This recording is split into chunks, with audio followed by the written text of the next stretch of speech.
Hey everybody, and welcome to the one and only panel for this weekend of EarpCurseCon. I am one of your moderators, Jen Tidwell. Joining me is my other moderator, Drisa, and of course our fantastic ASL interpreter, Natalie. But the person we're all here to talk to is the incredible, the talented, the amazing Charlotte Sullivan. Charlotte, welcome. That's like the sweet, we're recording this so I can have this play back and make myself feel really special because I have low self-esteem. You can make it your ringtone. Amazing. That's a beautiful introduction. Thank you. You are very welcome. Thank you so much for taking time out this weekend to Earp it up. Shut up. This is a total honor. Thank you. So you want to dive right in, Drisa? I'm ready. Let's do this. All right. I have the honor of asking you the first question, Charlotte. So how does it feel in general? Give me your vibe check for being thoroughly adopted / kidnapped by the Earper fandom. Both your character wanted an Earp and your fan interactions we've seen on social media have clearly sparked some excitement. You guys have literally clubbed me over the head, and I love it. Part 2, dragging to cave. Literally, I've said this 1,000 times, but I have been completely kidnapped and taken to a different galaxy, and I do not want to go back to Earth. This is like, I don't know if this is like Stockholm syndrome, but I love thy captor. So thank you. Yes. I'm so lucky. Oh, I think we're lucky. I mean, you slid into Earp right in the last episode, and just the impression you made when you opened your mouth as the Silk Witch, I immediately turned to my wife and went, "I need to meet this person." You guys, but listen, I think if I did anything, you guys are so like kind to me. Like I could have done anything and you would have been like, that was awesome. This is all on you guys. This does remind me, I have to tell you because I owe it to one of my closest friends. She is playing Silk Witch in our D&D campaign. Wait, so what? her character is Brigitte the Silk Witch. So we've been playing for over a year. So just so you know, you live on. Oh my God. Well, can I get a photo of that? That sounds so cute. Oh, I can get you the fan art. We have character portraits. Oh yeah. I will hook you up. Don't you worry. That's so cute. So Charlotte, you have been around the Canadian television scene for a while, and leaving your indelible stamp. And I'm so thrilled that you were able to join us in the Winona Earp family, because you are one of those actors that you're the actor's actor. You know, you make really brave choices and stuff that's really intriguing and just draws you into situations that you otherwise, a viewer might just kind of go, So nice. So having said that, you've done a lot of procedurals, and I'm just curious, is this a style that you're drawn to, a style of series that you're drawn to? Is it more that it's drawn to you? Like your agent goes, another procedural for you, Charlotte. First of all, that's a really generous thing to say. So I'm saying thank you so much for saying that. My dream is to be a character actress. When I look at some of these people that I'm so wildly obsessed with, it's the people that do things that are more to the left. And I'm just drawn to that. Like, it's just so fascinating to me, because really when you are relaxed, which is such a hard thing to do, especially when you're in front of a camera, and I have social anxiety, it's hard to relax and feel like you can play. Like a lot of the times on shows, it is like, I mean, you were just talking about procedurals, like you don't do that here. I'm constantly told, Charlotte, you're on the wrong show. Like, no. And it's like, Winona was like the one time that no one told me to stop. Right. So am I drawn to procedurals? I've had really the blessing to do some pretty incredible shows, but in terms of is this what I'm seeking out? No. I mean, as I've gotten older, my dreams are sort of shape-shifting and changing. I just want to work with good people. So before it was about what do I want to play? What kind of art do I want to create? I was really into prosthetics. I'd love to do something really weird like that. I mean, that would be a bonus, but I just want to work with people that allow me to relax and allow me to, because so many times I'm like, I don't feel like, I feel like I'm gonna be fired, and I have been fired. And I feel like just not like you made the wrong choice. And so to be on a show where I could actually relax and feel the bravery to try something that maybe it is wrong, but just have the bravery to do that and have the environment to do that. That's what I'm seeking. So I won't say no to a procedural, because I've had the pleasure of working with some pretty awesome people, but I just want to do something like this again. I mean, I was only on Winona for one day. Like, it kind of feels like it's wrong. Like, it's like, I would love for this to go again. I would love to be a part of this world. Like, you guys are literally, I've never met anyone like you guys in my life. I am so lucky to be here. Everyone's like, oh, thanks for coming. It's like, are you fucking kidding me? Like, you guys have seen something in me that I don't see. You guys have made me feel so accepted, and I don't understand. Like, I keep saying, like, you guys are like my defibrillator. You guys have like kissed me back to life. Thank you. Wow. I'm speechless. Sorry, what do you say to that? Yeah, that's. What do you say to that? I'm so thrilled to hear. Thank you for saying that. That's wow. Yeah. I think everyone else is like, oh my God, we've heard her say this. But I don't know how else to express this without, like, it's hard to, like, on one of the cons, somebody created like a scrapbook for me. And then another con, somebody went out of their way and made all these, like, it did all these messages and compiled them. And I was like a deer in the headlights. I didn't know how to say thank you. I mean, I just was frozen like a slug, because it was like my only defense. And I felt so choked up. And when I get emotional, I can't talk. Like, so you guys have done some pretty incredible shit. Like, I just don't even, I don't want to come back to Earth, guys. Like, keep me in this galaxy, please. Well, the Earpers will continue to play keepy uppy with your ego as long as we possibly can. Absolutely. Yes, I'm absolutely. super fragile, and I have low self-esteem. Yeah, it's clear you're our brand. We colloquially refer to ourselves, amongst many other terms, posse dipshits, right? So you're a brand, and I feel like your energy just vibes with the fandom's energy. So it's more than seamless.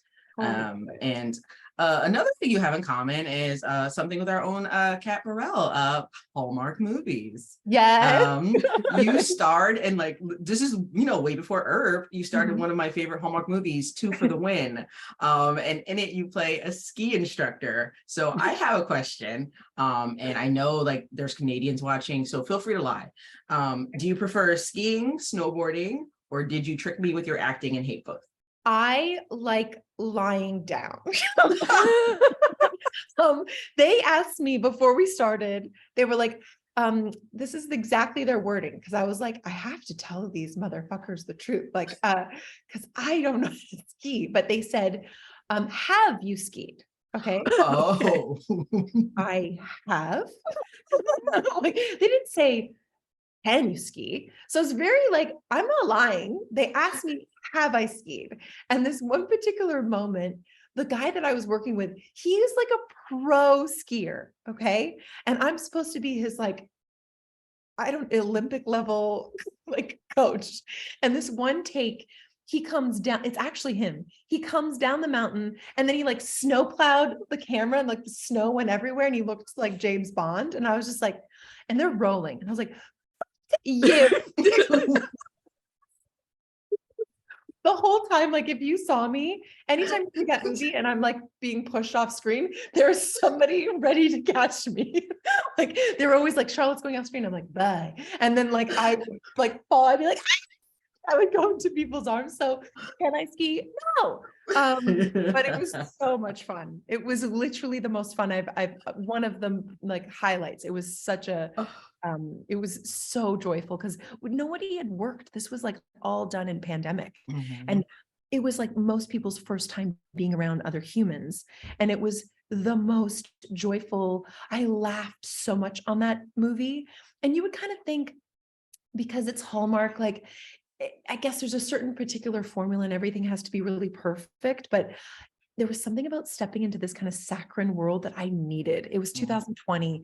Yeah. I needed to feel good. Mm-hmm. And it definitely did that for me. I just wanted good experiences. I want good vibes. That's it. That's right. Good vibes. Yeah. And a little movie magic. Yes. A little bit of magic, maybe a little bit of Vaseline on the screen. Yeah. Like, just, yeah, that's all I need. Were you a pro at French fries and pizza by the end of that? Sorry, it's a ski instructor, kid ski instructor. Oh, with all the pizzas. Yes, I was like, pizza and the French fries. Yeah. Yeah. Pizza slice. Yeah, no, we call it the wedge. I did get like, this one, our producer, he's really good skier. So he was teaching me prior to, and I mean, the whole time I just screamed going down the mountain. I was like, this is a bad idea. Like everything, like, you know, but at least they were just, they worked around it and they were delightful. So, but have I skied since? No. There are definitely two types of people who come for the sport and people who come for the lodge and the hot chocolate. Yeah, absolutely. I just want Baileys, maybe. I just want to be cozy. I just want good vibes. The aesthetic. Yeah. That's all you need. Yeah. Some wood, some few animal heads. Yep. Need some hot chocolates. Taxidermied eyeballs all around. Yes. And and a fire. Yep. Yeah. Oh, sounds good. So Charlotte, I'm going to ask you to cast your mind all the way back to the beginning of your on-camera career. Your first role was as an extra in a Liza Minnelli music video. Now, I am a child of musical theater, and when I learned this information, I squealed, like literally, there was a squealing. So I just need you to tell me all about it. Okay, Liza is a fucking queen. She was so nice to us. Okay. You have to understand, I was a little kid, right? I'm just an extra. I'd never been on a set before. She sat down on the ground with us, had us learn the song.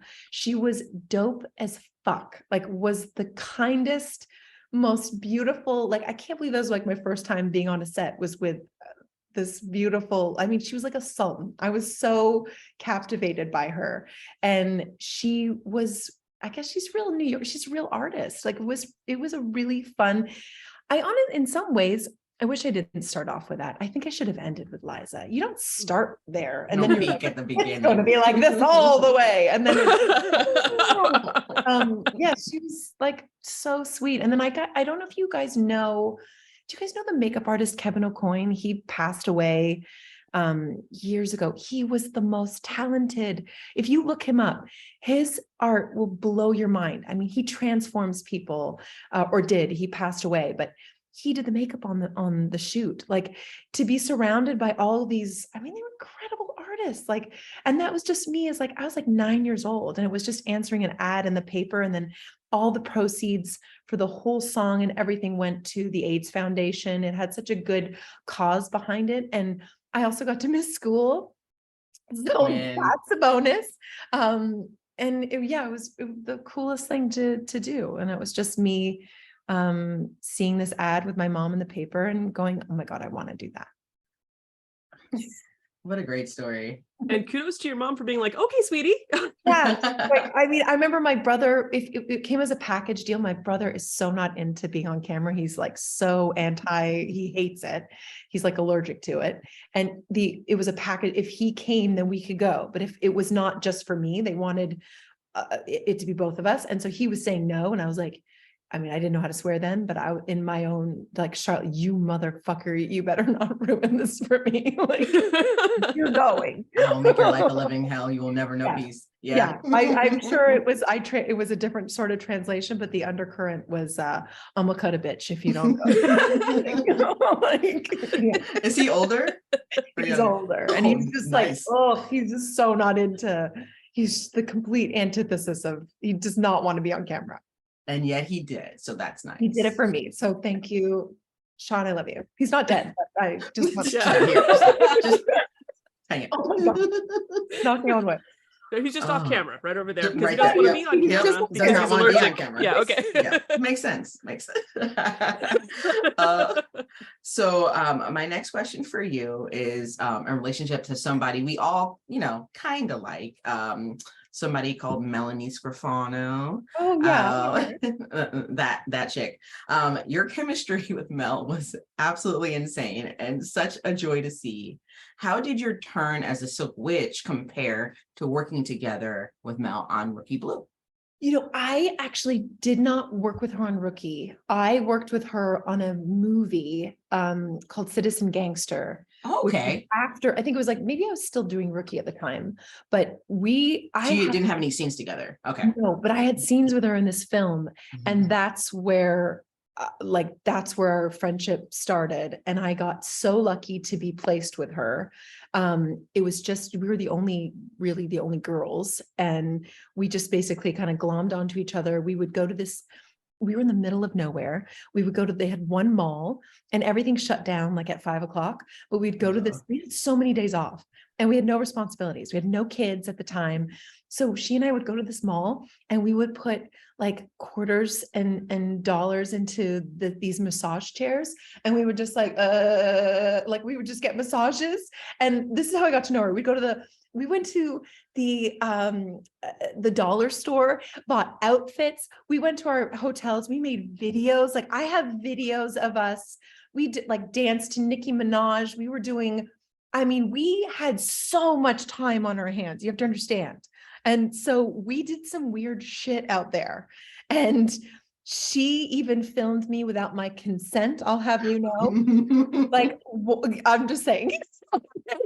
So she's got some shit on me. And in terms of how it compares, like I hadn't seen Mel in a long time, COVID and all that bullshit. And I had been away and I only got to see her for one day. It was just, it's Mel. The reason I am here right now is because of Mel. Mel asked for me to do it. I just texted her yesterday saying, I'm so grateful. Like you're the reason this is happening. So I thanked her. Yeah, she put in a word for me. And guys, I did the show for 3 minutes and look what it's translated. This is the power of you guys. So, and I would love to work with Mel. Oh, fuck. If that's all I could do, then I would be a lucky slug. Well, the hope is that Wynonna Earp will continue in some capacity down the line. And, I'm sure Emily knows when to draw the line at fan service, to be sure, but okay. I have a feeling that if there was, enough interest that the Silk Witch would find her way back. What do you think the Silk Witch would be doing if she came back? Would she be like deep frying a dildo? Like what would she be doing? A quilt circle, but all of the patterns are dick shaped. Amazing. Okay. Yeah, for sure. Yeah. No, I feel like because her curse is broken, she'd have to find a new line of work, and she's not having much luck. So she's trying to do door to door, Cutco knives or something, and it's not going well. And then finally, perhaps a future in singing telegrams. Yeah. I have kept saying this. I would love to do a body swap with Tim's character.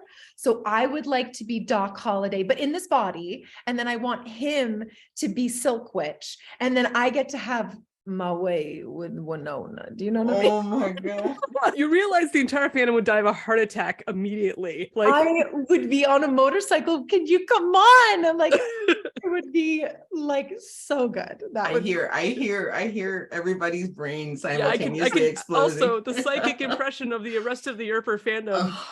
It's I'm putting it out there because I want you want it to happen. Yeah, I think it would be, and also just to see Tim act like my character would be pretty beautiful. With the sing song too. Yeah. Yes. Mm-hmm. Oh, he has to do all of it. He's got to. He's got to embody it. Yeah, he's got to feel. He's got to feel it out. He's got to vibe it out. And as we heard from Varun, Tim will do anything for the bit. So I think we got a good shot. He's an incredible actor, and I think in some ways I'm maybe this is a bad idea because he probably would do a way better job than I do. Yeah.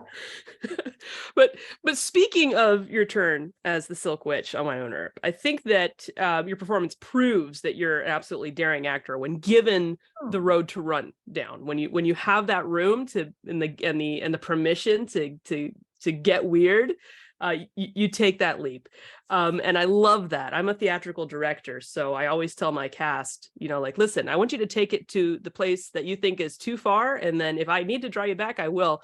Most of the time I don't need to. They actually get to right where they need to be by going where they think is too far.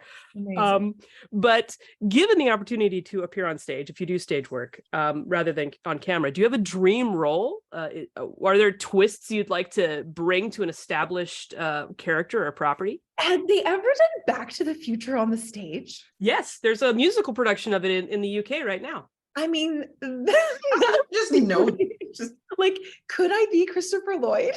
Oh, yes, you could. Marty, what are you doing? I'm not saying like Hamlet or anything, because I probably should be answering really astute answers, but I feel like that would be pretty, like, I would die to do that. That would be incredible.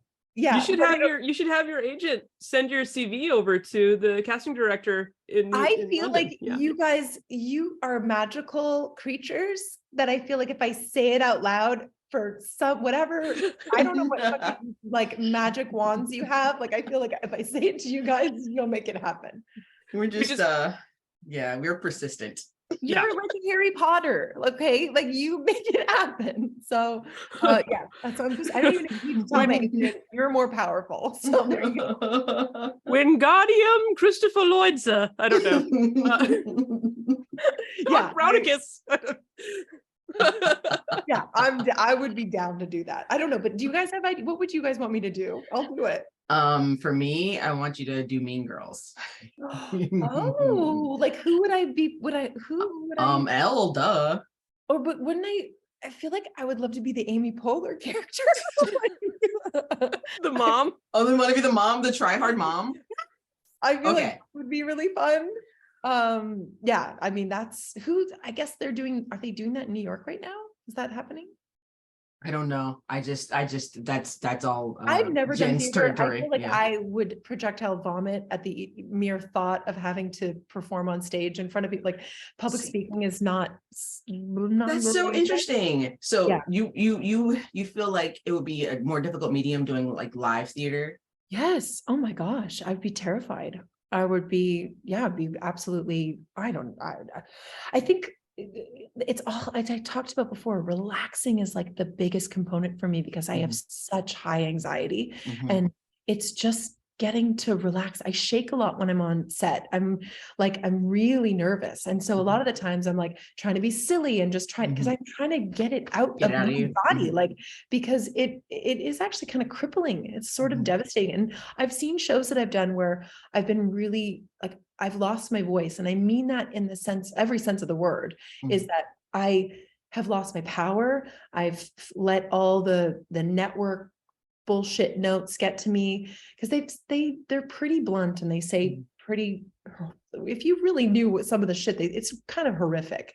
And so I'm so sensitive. And so when I hear this shit, it doesn't allow for a better performance. I don't know why you would do that to somebody. Why would you tear them down? How is that going to get me to relax? I've got a fucking camera on my face. Like, so for me, it's really like stage. I mean, I would like to do it one day, but I know that I would definitely be a fucking bundle of nerves and having just diarrhea and spewing everywhere beforehand. And then after I'd be like, that was wonderful. Well, like I think that's incredible for you to say, because I know, Jen, so many Earpers deal with anxiety in some form or fashion. And to hear someone that everyone looks up to, like you, like talk honestly about that. I think it's really impactful, honestly. I have had to make so many adjustments with my lifestyle. Like I can't have coffee. I am just nervous. Like I come from a nervous lineage. My family, like if I told you my grandma, are you ready for this? This is like how nervous she was, okay? If I'd come to visit her, she would put maxi pads on the corners of tables in case I gouged my eye out. Okay. I come from nervous family. So the buck stops here. I cannot pass this on to my kid. And so anytime I've had anxiety, which is often due to coffee, I've had to pull myself over the side of the road, and I don't want my kid to be scared to drive with me. And she'll ask me, why are we stopping? And I lie. I'm like, I have to check my phone, because it's against the law to drive and be on your phone. And then I let them ride out. And now that I'm off coffee, I probably get them a few times a month as opposed to multiple times a day. So I've had to make changes. I have to work out because depression comes for me. And so I have to move my body, or else I'm looking at a very bleak and very sad world if I don't do that. So I have to just move, and I have to get that serotonin. I have to do it. So yeah, oh my God, I feel like that's why I feel such a kinship with you guys, because we all feel like we're not accepted in society. And then we get all together and it's like a safe place, right? So that's the thing that I've loved so much about this, is I feel so alike to you guys. Yeah, and I'm, exactly the same. The Earp space is generally a safe space, and especially when you get us all together for conventions, it's just like this massive hug. You're just enveloped in this massive 3-day long hug. It's beautiful. Yeah, and I'm so glad that you're part of the group hug. Oh my God, like the luckiest son of a bitch over here. Thank you. Well, listen, if you ever want to try your hand or on treading the boards, I'm sure that we could probably create a very safe space for you within a convention. Oh my God. And perhaps do like a one night only, Earp main stage kind of production. I personally would love to see you take it. You want me to study and do like a monologue? Is that what you're wanting me to do? Well, no, I mean, like I said, I'm a director, so I already guys, this is how nerve-wracking. Like I have, because of how nervous I am to talk to people, I have like toilet paper in my armpits. Like this is real. Okay? I love you so much. You're like the best. I'm like, it's all an illusion inside a fucking bundle of nerves. The idea of being on stage is a terrible idea. Okay, scrap it. Oh my gosh, yeah. Fold it up, throw it over your shoulder, gone. Gone. But if you ever get the idea, just have people call my people. Yeah. Safe space always.